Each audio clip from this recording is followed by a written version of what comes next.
Thank you, Mr. Speaker. I rise today to urge support for real economic stimulus legislation. With the terrible economic news coming in all the time, I'm eager to support legislation that will spur economic investment, put an infrastructure in place that will promote future economic development.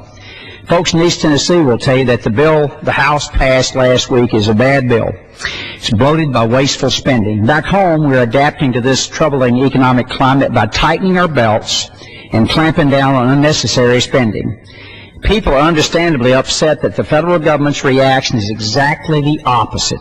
They're amazed when we're prepared to spend an additional $819 billion of their money after a $700 billion bailout that was spent without anyone being able to give a straight answer about where the money went. They're skeptical of the results we're getting, and so am I. I think there are a few stimulative activities we should be taking a good look at. First, we should return more of the money we're taking in Washington through tax cuts to the people who pay the taxes. In my opinion, and the opinion of many economic experts, this is one of the most effective measures we can take. I would also cut taxes for small business who are going to create the jobs we need to get out of this economic crisis. These businesses can use this money to reinvest in plant and equipment. This weekend, I met a young man named Mike who is in deep trouble with his 2 restaurants. Doesn't have the capital, keep going on. He hires 21 people. This is someone we need to desperately help, and this story can be repeated across this nation.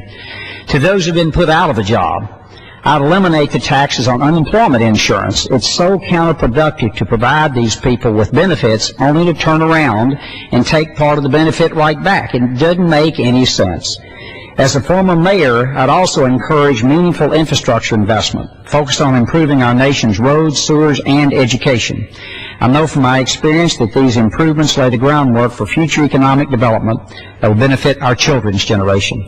In Johnson City, Tennessee, these investments we've made several years ago and are currently make our city an attractive to business and home buyers, which in turn promote economic development.